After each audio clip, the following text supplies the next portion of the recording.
So in life, some men get to play by different rules, but you have to earn that right. It's funny, that's actually something that my mother told me many times growing up, and it always stuck with me. Now, if you've ever been to an amusement park, you've probably noticed that there's two lines. There's the regular line, where people surprisingly wait for 2-3 hours just to get on a ride and have 3 minutes of fun and enjoyment. And the second one is called the fast track lane, and this is where people skip the queues, skip the lines, and they just go straight into the fun, and they do it as much as they want, however many times they want, and literally just walk by the other 99% that are in line having to wait. Now, have you noticed that that is eerily similar to what goes on in real life? There are people that get to skip the lines. There are people who get to play by different rules. As I said, it's as if the rules simply don't apply to them. And by the way, it's not because they are disrespectful rule breakers. It's because they're playing a different game entirely. A game where they get to live life and set their own terms. And these are the people who successfully manage to escape the grip and the control of the puppet masters. So you basically have two options. You can either keep playing a rigged game for your entire life, or you can work your way out of the current game that you're playing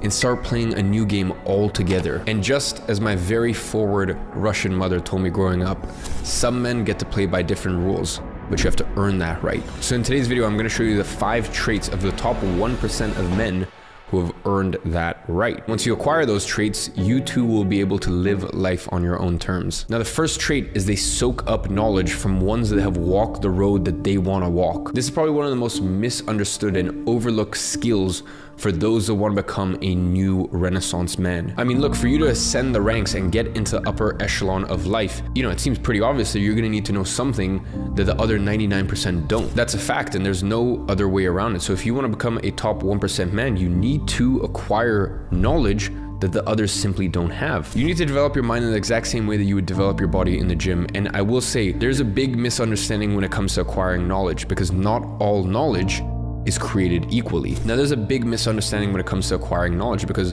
not all knowledge will have the same effect on your life. Not all knowledge is created equal. And it's not just any type of knowledge that will take you to the top. In fact, most knowledge out there won't even just keep you stagnant, it will actually hold you back. Because fundamentally, there are two different types of knowledge. There's conceptual knowledge and there's empirical knowledge. Conceptual knowledge is the one that you acquire in school or by spending 5 years studying some pointless degree in university. I mean, look, if you study something like economics or finance or entrepreneurship in college, no doubt it will take you a lot of time to acquire that knowledge, and it will also be a very painstaking process. But this information you acquire at colleges is simply conceptual knowledge. And by that, I mean information that has been studied for decades and has conceptual backbone behind it that ties it together through principles that are backed by theories. Here's the problem: 99% of conceptual knowledge is just that. It's theories. It's things that sound nice or maybe worked in the past, but sure as hell do not work right now. And what happens is you go to college and you spend 5 years and you think you're very smart and you think you're learning all this stuff and all these concepts and all of these different frameworks for the world and how things work. And then you get into the real world and you realize that none of it applies. You may know how to write a business plan, but you sure as hell don't know how to start a business.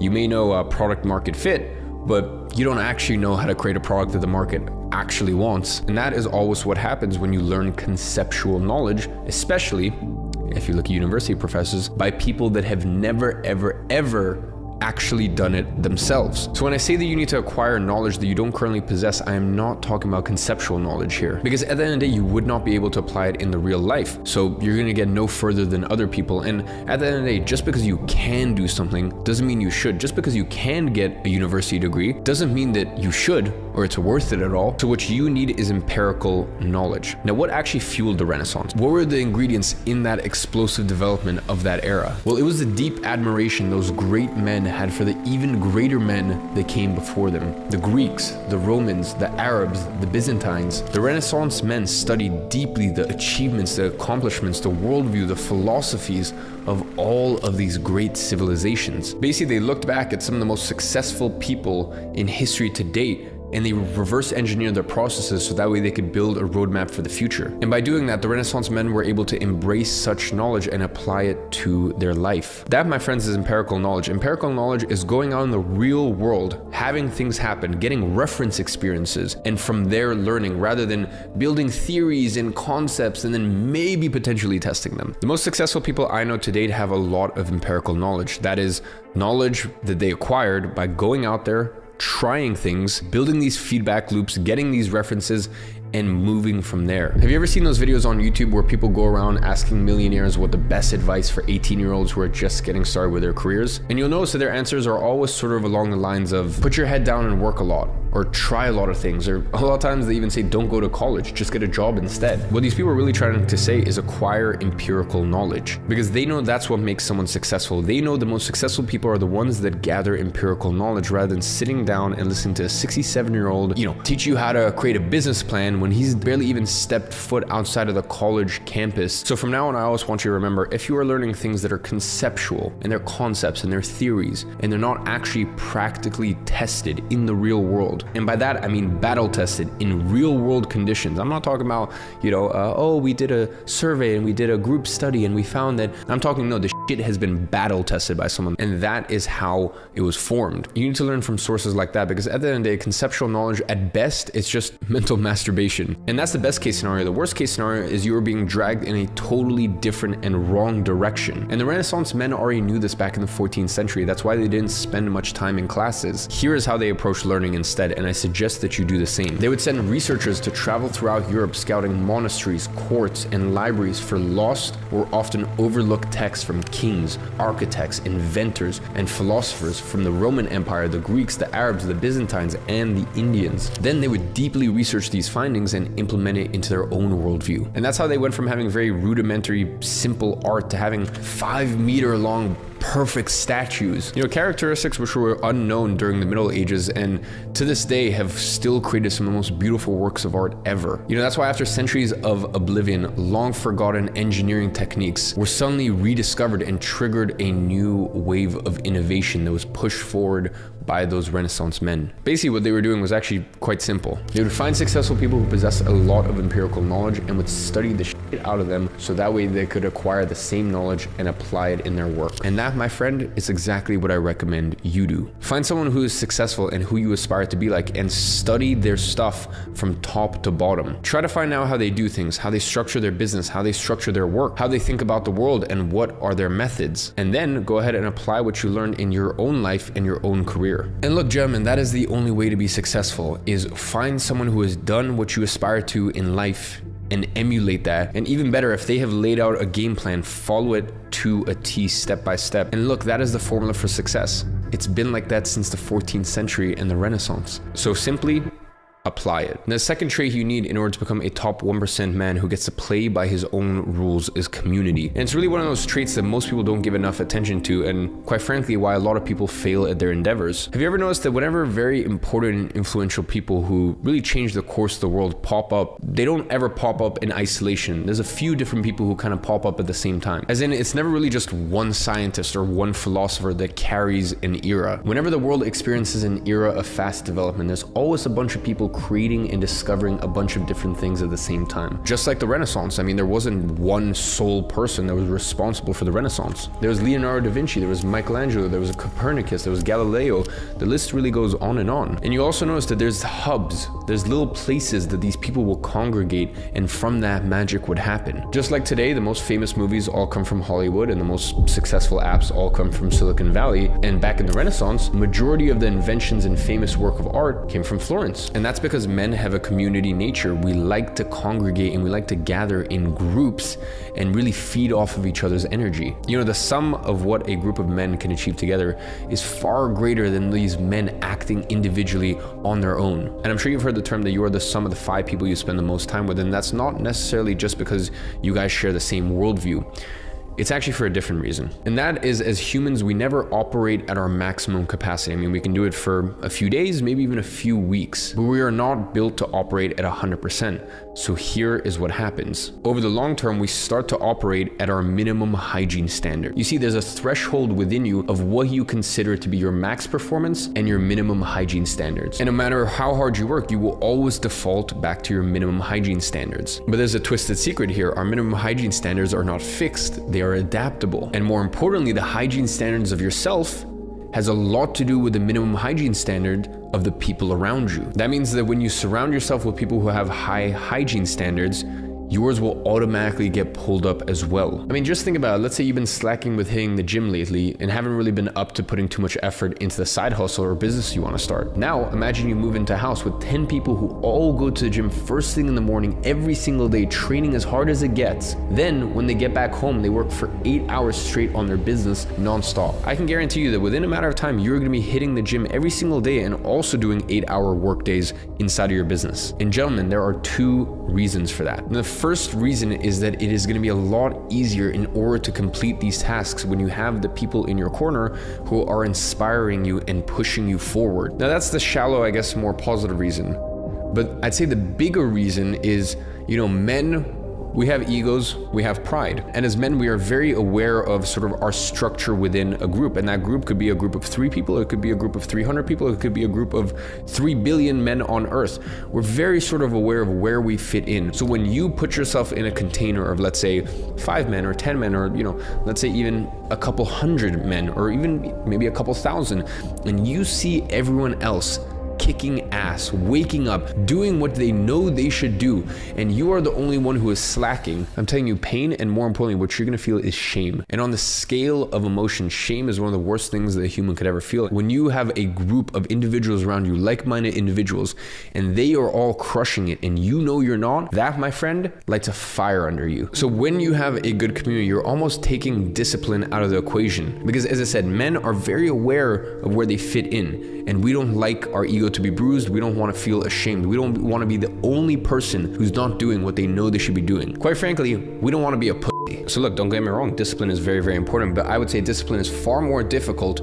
than having a community around you, because a community around you is a way to actually hack your brain and your mind to force you to step up and level up. And going back to Renaissance, you'll notice these men did not live in isolation, right? These men congregated. These men were not isolated in small little rural towns and whatnot. They were all there together in Florence. Now, gentlemen, here's the beauty of it. We don't need to move to Florence in order to accomplish this. Because of the power and the beauty of the internet, we now have these Renaissance men, and we have these people congregating and coming together in groups digitally and online. And that's actually one of the reasons I created my education company, Grow Your Agency, in the first place.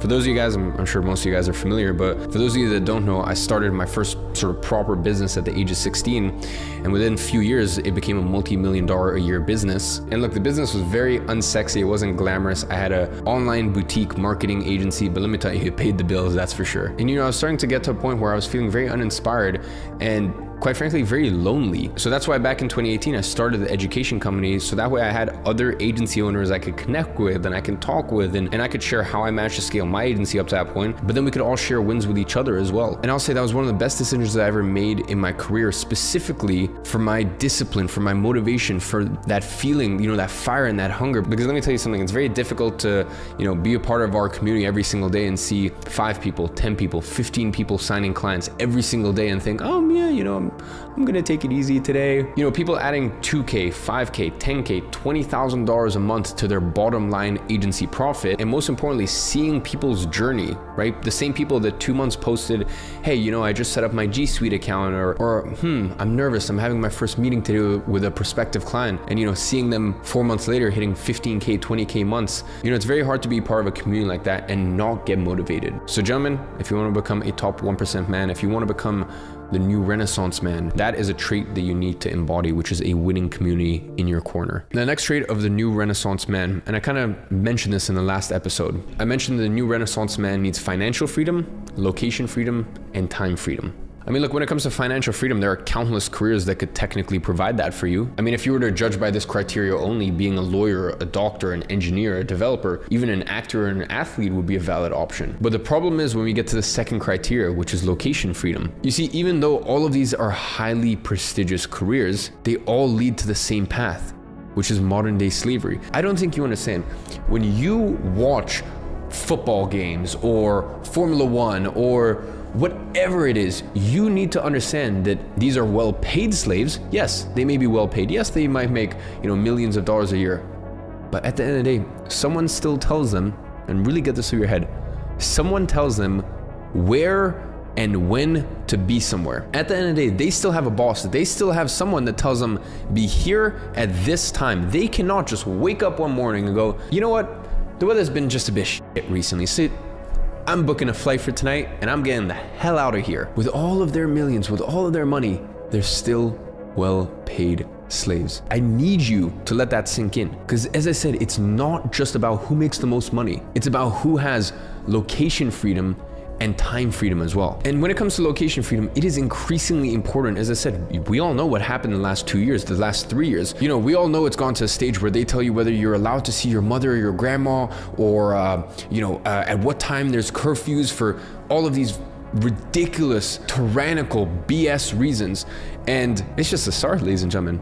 Without getting too into this, because I'm already running a massive risk of getting my YouTube channel deleted just by hosting this event, there's more stuff coming. Whether that's the weather around us changing and them claiming that, no, you're not allowed to leave your house at 10 o'clock anymore because you, my friend, are contributing to the natural ebbs and flows that's been going on for hundreds, thousands of years, and the natural deviations in temperature. As I said, I already running the risk of having my YouTube channel deleted, so you can read into that as you wish. But there are going to be more and more lockdowns for different reasons. As I said, not just for different coughs. So if the last 2 years has not taught you that it does not matter if you make $30 million a year, if your job entails you being in a certain location at a certain time and your income is dependent on it, and your income is dependent on a specific country that may or may not shut down your bank account because you said something that they don't like on Twitter, you are still a slave. When things get really bad is when we get to our last criteria, which is time freedom. And this is really where they trip you up. And this is really where they try to confuse you. Because what happens is you get lured in with high-paying jobs, right? Whether that be becoming a doctor, whether that be becoming a lawyer, whether that be going into finance. And what happens is your income starts to go up linearly, and you start to see how much you're making per hour. And you tell yourself, I'm getting paid well for my hour of work, so I'm gonna put in more time and more money because I'm young, I'm vibrant, I've got the energy to do it. Here's the issue. That becomes a very big mistake, because here's actually what happens. You start to put in 12, 14-hour days, 6 to 7 days a week throughout your entire 20s, and now in your 30s, you're actually starting to make a good living. And what happens with people once they start making a good living, they start to buy more stuff, whether that be a car, whether that be a house, all these different things in their life. And they have all these nice things, but at the end of the day, they don't even have the time to drive the new Ferrari that they just bought. I mean, they're not going to drive into work because there's a stigma, they don't want to show off. So they leave the new Ferrari in the garage, and instead they try to take the more modest Tesla to work, to really lay low. So when do they get to enjoy their Ferrari? Maybe in the 1 to 2 weeks of vacation they take off in an entire year. So you start to get to this point where, once again, you're just a well-paid slave. You're just a slave, but you get paid better than other slaves. So you're in the exact same situation. And the worst part is with these high-paying careers is they get to a point where they hit 40 or 50 and they would genuinely rather make 20% of what they currently make, but be able to wake up, go for a walk on the beach, enjoy their life, really take it in, rather than being stressed, working hours and hours and hours on end. But they don't have that luxury, because they made the horrible decision to get into a career, to have their entire income dependent on a geography, on a country, and a specific city. And these people, a lot of times, can make millions of dollars a year. They look at guys like you and I, and they envy us. And the best part is, a lot of times we end up making far more money than they do anyways, but we also still have the location and the time freedom. So the only way to escape any type of this slavery is to start a business that follows all three of this criteria. That's why this event is called the Digital Renaissance. But the good news is, it's easier than ever to start in the digital world. You see, most people think that you need millions in order to set yourself free, and that's completely false. As long as you have a business that is location independent, as in it's not restricted to one location and you can run it from anywhere. Number two, it pays you enough to get out of the two mass control tools of the puppet masters, which is debt and 9 to 5, meaning a business that pays you enough for you to quit your job and allows you to afford all your expenses and still have disposable income to invest in assets afterwards. And finally, something that can be easily outsourced, so that way you can reclaim your time. And that's really all it takes to achieve true freedom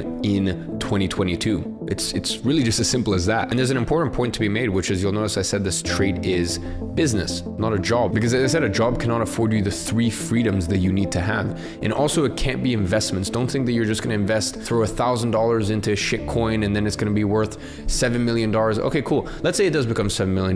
Let's say that you practically win the lottery in that situation. Okay, cool. You got $7 million. You have absolutely no skill set. You have absolutely no knowledge. You have no assets. You have nothing that's gonna carry through for the rest of your life. So what? You're gonna live off that $7 million for the next 30 years? Okay, cool. I guarantee you that you blow all of it within 1 to 2 years. Investments never made anyone rich. Investments don't make poor people rich. Investments make rich people wealthy. So by reinvesting all the money that your work generates for you, you can then become wealthy. But you have to work in the first place. So if you want to have the money, if you want to have the spare cash needed in order to start investing in generational opportunities, because I will say, now towards the tail end of 2022, and especially in 2023, if you have extra money on hand, you are able to buy things at fire sale prices that are going to be worth double, 3 times, 4 times, 10 times as much in a decade, 2 decades. But the first starting point, it all starts with a digital business. So here are some options. You basically have 3 categories. You have service-based businesses, you have digital product-based businesses, you have physical product-based businesses. And in order to choose the best one for you, there are really 3 things you need to take in account: how much money you have, how much time you have, and how much experience you have. If you have a lot of money, a lot of time, and a lot of experience, the best category to start is digital product-based businesses. That is, softwares, apps, or info products. They usually require a lot of time and money to develop, and finding product market fit, dealing with marketing, and leading a development team requires a ton of experience. As many of you guys know, my main focus and my main business now is my software company, which we're on track to sell for hundreds of millions of dollars within the next few years, but it is the most difficult business that I've ever been involved with, and it takes a lot of money to start. Now, I will say it's a good thing if you possess all these attributes, aka you have a lot of experience and you have a lot of initial money to start, because it does mean the barrier to entry is high, so the competition is lower and you can make big bucks with it. Now, if you have a lot of money and a lot of experience but don't really have a lot of spare time, the best option for you would be physical product-based businesses. By that, I mean e-commerce or dropshipping stores. That's because since you're selling a physical product, you don't really need to spend any time developing the actual product, which is different from digital products, for example. And through your money and your experience, you can scale a store to big bucks. Now, I see a lot of beginners trying to start here, which is the worst mistake ever. Why, you might ask? Well, because you don't have the marketing experience needed enough to make money with it. Listen, in order for you to make 10K a month profit, I'm not talking about revenue. A lot of the e-commerce community tries to say, oh, I made 100K this month. They also fail to mention that they spent 30K on product and they spent 72K on advertising. So they actually lost $2,000 that month. So as I said, in order for you to make an actual 10K a month profit with an online store, for example, you'd have to sell anywhere from 500 to 1,000 units a month, which is no easy task by any means, knowing that the margins in this industry are not extremely high. And it's basically a recipe for disaster, because as a beginner, you want to avoid getting into any type of business that requires you burning through money to take it off the ground. And that's because usually as a beginner, you don't have any money to start with or any experience. The only thing that you have is time. And that's why the perfect business to start as a beginner is a service-based business that doesn't require a lot of knowledge and which service you can learn how to deliver fairly quick. There are countless services that in a matter of a month, you can learn how to deliver and already start making money with. For example, content creation, social media management, paid advertising, email marketing, and these are just to name a few. The secret here is finding something that you can sell reoccurringly, meaning something that you sell once and get paid every single month for it. And you can do that with all the services I just mentioned, by the way. And the beauty of service-based businesses is that you don't need to be selling 500 units a month to make a full-time income with it. In fact, it only requires 2 to 3 sales to already be able to quit your job or drop out of uni. And the key with service-based businesses is that they don't require any startup investment to get up and running, because you're the product. So in case everything goes wrong, the worst thing that will ever happen to you is you get a no from a prospective client. And I know that might sound terrifying for a few of you, but trust me, you get used to it in no time flat. And I can tell you that it's 100 times better than spending thousands of dollars a month on ads trying to make a product work for your e-commerce store. And not only that, but right now the demand for online marketing services is growing exponentially fast. And the amount of people to deliver such services doesn't grow nearly as fast. So there's an enormous gap to be filled. And again, it's actually super simple to deliver these services to clients, because you really have one of 2 routes that you can take. You can either learn how to deliver the services, which should take about a month, or you can hire a contractor who is already experienced in delivering such services and get him to deliver it for you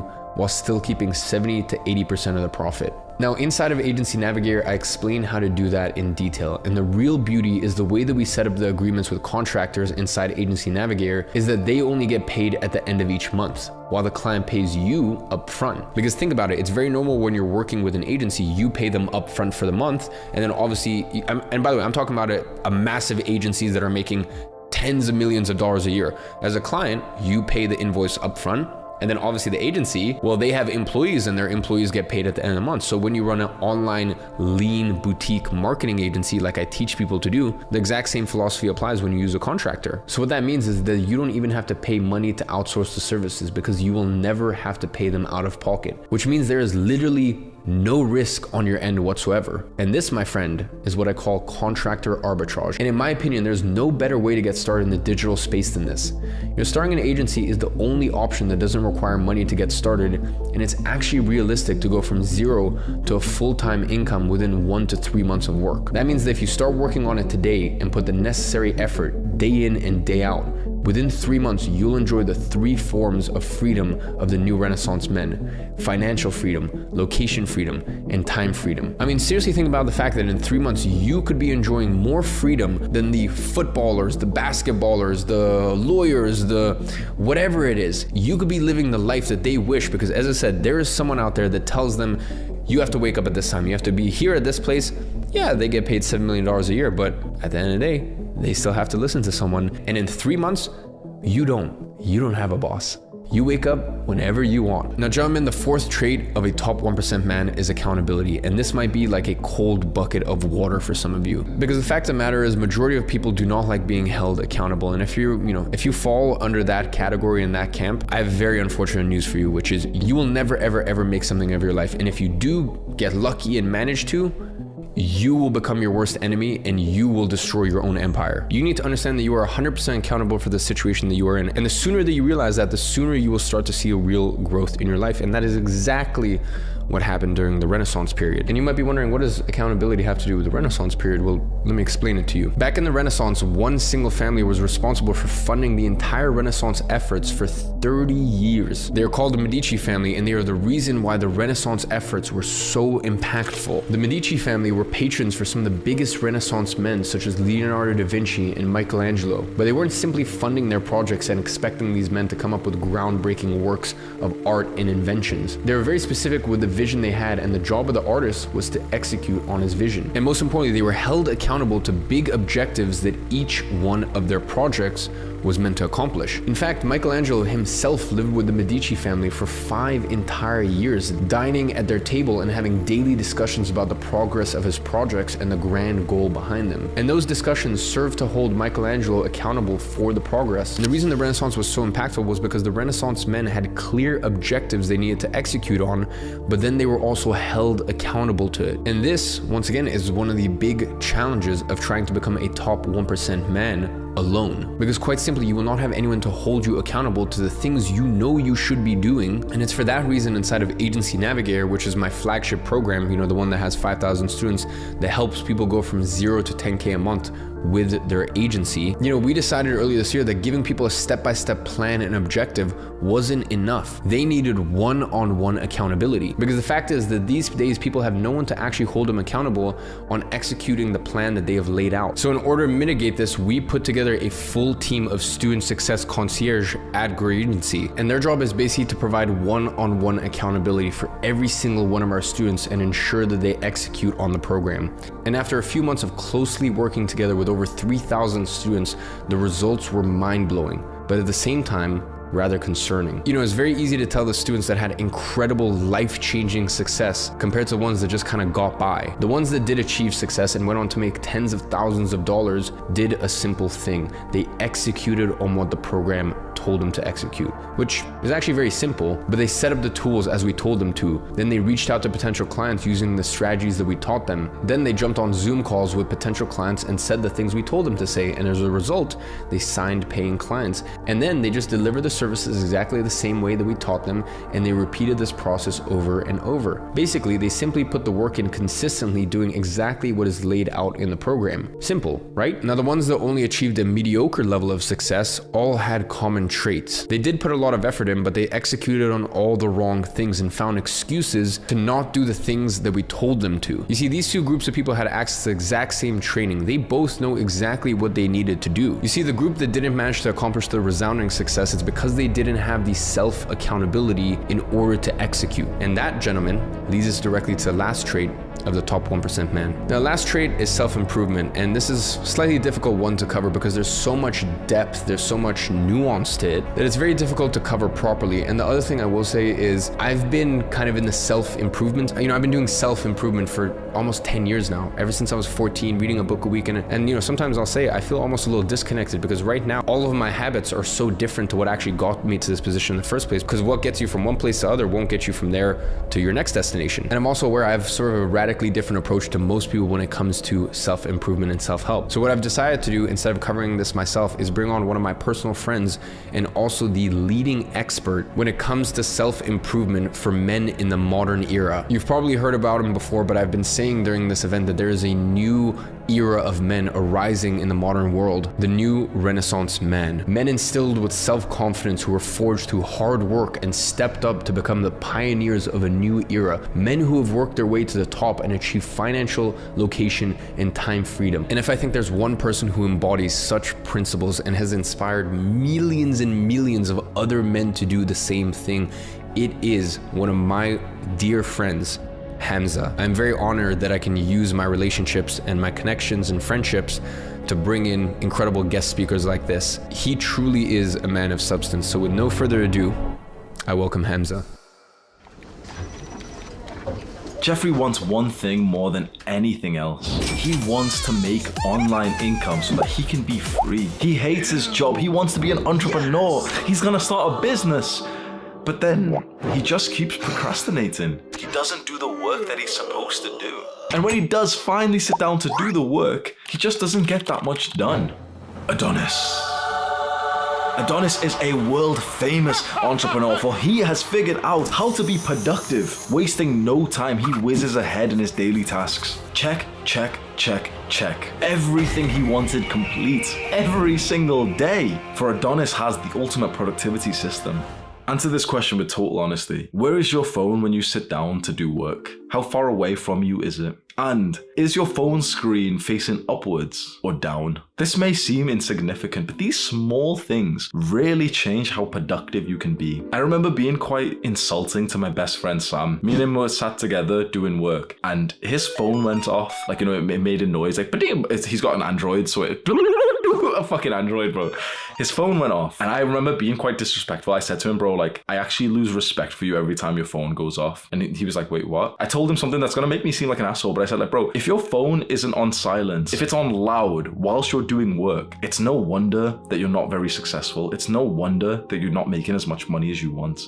It's these small things like putting your phone on Do Not Disturb, putting it on airplane mode whilst you're doing work that will actually enable you to be productive and actually get the work that you want done. Because imagine this, think about that task that you're procrastinating from. Think about the most important task that would give you the results that you really want. That task that you just, it's kind of hard to do. Imagine if you were able to do that task, that main thing that you need to do to become more successful, twice as much in half the time. You would destroy your competition. You see, there's a lot of things to learn about entrepreneurship, but stage one is learning how to actually do the work. Why is this such an important stage that the majority of new entrepreneurs need to go through? Someone has the desire to make their own business, to become an entrepreneur, to make online income. And so, they start wanting to try loads of businesses, but after weeks go by, it's like they haven't even done any real work or gotten closer to their goal. Why is that so common? Why is it such a common thing that young men struggle to do the work that they want to set to themselves? It's because of our conditioning. Through your years in school, you have been conditioned to be like a follower, to listen to the authority figure. When your teacher tells you to do the work, that's the only time you did the work. You've been conditioned to be an employee for most of your life, to wait till the boss tells you what to do. And so now that you want to transition into becoming the boss yourself, you struggle because you don't have this daddy authority figure telling you what to do. You need to become the daddy. If you really want this video to help you, if you really want to be able to whiz ahead of your competition, to actually be productive, to get so much more work done, you need to change how you identify yourself. You need to change your identity, your beliefs. You need to take some time to close your eyes and literally just ask yourself,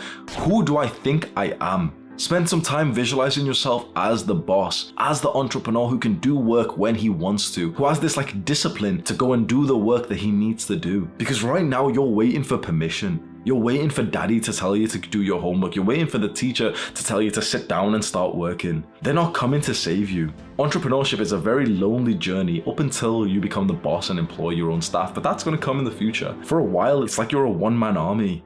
Have you taken the time to question your beliefs? Now, a lot of people don't do this, but your beliefs about yourself may be some of the most important things out there. Have you taken the time to really just ask yourself, what do I believe about myself? To become successful and to get what you want, you have to first change your beliefs to the kind of beliefs that will get you there in the first place. If you have the kind of beliefs that will not get you to your goal, which you probably do right now, then you will simply not get to your goal. And so you must change your beliefs to the point that you believe that you are the businessman who sets his own work, who wakes up early, is ultra productive and smashes out everything. Because right now you probably still see yourself as a student. And I'm not talking about the good kind of student, always learning, that's amazing. I'm talking about like school kid. You still see yourself as a schoolboy. Perhaps you're still like waiting for permission from like your parents to make any big decisions of your life. To become a successful entrepreneur and to make a lot of money starts with you changing your personality, your beliefs, and your mindset about who you are. Once you change that, once you update your beliefs to be the entrepreneur, that's when you'll be able to begin working as one. Iman is doing a terrific job of teaching you not only the ins and outs of the actual business models that he suggests, but also of the mindsets required. You can see it through the videos on his channel, and I've seen it through his course where he places such a huge emphasis on your mindset. People want to start making money as fast as possible without considering that they can't even do the work that's required of them. You must understand that this is not an easy journey, but it is heavily rewarding. I want to take this time to thank Iman for doing this collaboration between himself and I, and invite you to do the hard work, especially when you don't feel like it. Mwah. So just as I said, some men get to play by different rules, but you earn that right. These 5 traits that I shared with you are the cheat code in order to earn that right. And if you want to become a new Renaissance man and work your way to the top, you have no choice but to apply all 5 of these traits. Now that's easier said than done, and I am very aware of that. So that is precisely why I have filmed episode 3 of the Digital Renaissance. Today, I've given you the plan to become a top 1% man. And in the next episode, I'm going to show you what the path to applying this plan and working your way to the top looks like in practice with real examples of people who did it. So if becoming a top 1% man is something that you aspire to, I want you to click the little bell notification and turn on post notifications so that way you are there live on Friday at 5 p.m. UK. In my opinion, this video will be the best in the entire series because it will show you in practice what it takes to become a new Renaissance man and show you many examples of people who did it. So trust me when I say that you will not want to miss it. This is the Digital Renaissance, and I'll see you Friday at 5 p.m. UK time.